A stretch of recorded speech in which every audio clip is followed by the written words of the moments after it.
We're the Lopez Brothers, and I did 10 years in prison. I did 12 years in prison. Usually we have the idea that criminals are spawned out of a bad family and maybe dad was an alcoholic, my mother was this or that. But honestly, am I right or wrong, our parents actually were good people, hardworking people. Financially speaking, we had to be in certain neighborhoods. We saw people in the neighborhood that were dealing drugs, that were involved in a lot of things. And I really believe that our parents taught us from the beginning, but one thing is to learn in what we see, and then the love of money. You don't wake up one morning and say, I'm gonna go kidnap somebody, I'm gonna pull a gun on somebody. I think it was a process. And once you cross the line, you break a taboo, then you go to the next one. And we don't need to get overly religious and spiritual, but there is an enemy, there is a devil, and he takes advantage of that. So at the age of 11, I started doing a lot of drugs. I started smoking a lot of marijuana, and at the age of 12, I was already doing cocaine. So what happens?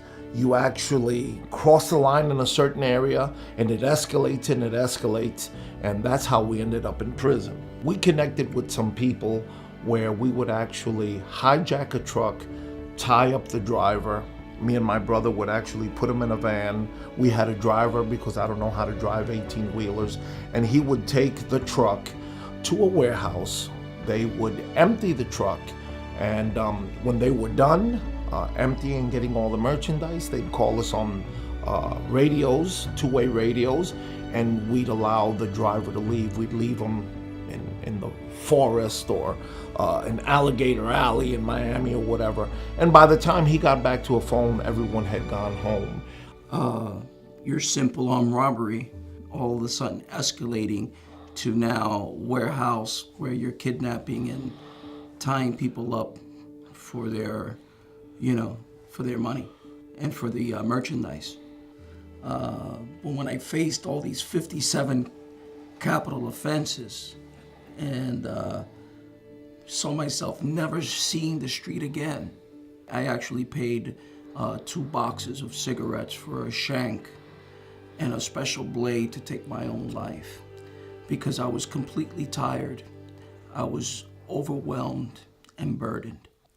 2 weeks after I get incarcerated, I noticed that there was this big guy with this big tattoo, and he would get together about 20, 25 inmates in the cell that we were at, and they would do a Bible study.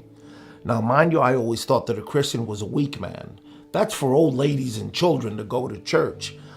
It caught my attention because we used to make fun of Christian people. And here is this man who had respect from all the killers, robbers, and rapists in the cell, and also from the guards. That caught my attention. This was a different type of Christian that I met. He was real.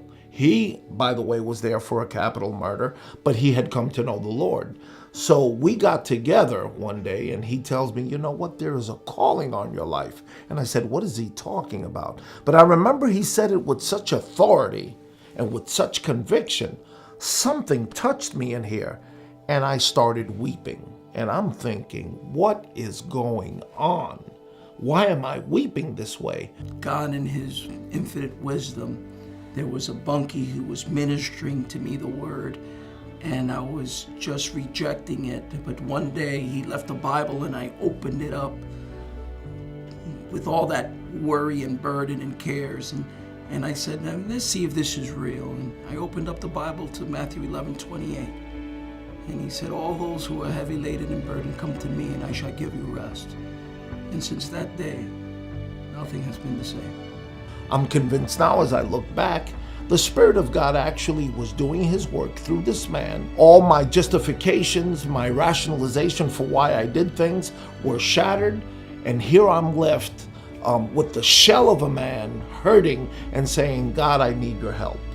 I really believe that a lot of people need to be in a certain situation for them to look up and say, God, here I am. What do I do next? My life today, by the grace of God, I am in the prison ministry. I minister in 7 different prisons throughout South Florida. And it's a wonderful thing to be able to be utilized for something like that for the kingdom. I can't explain it. No sex, no drug can replace being used by God for the kingdom.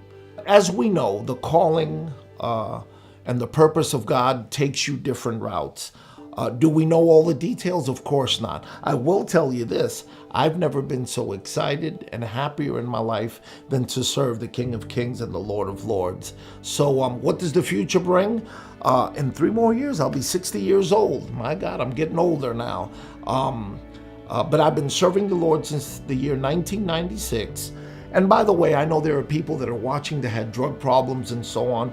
It's been 23 years that I don't touch any narcotic whatsoever. I went to rehabs and all kinds of programs. I remember even acupuncture, and I couldn't put down the drugs.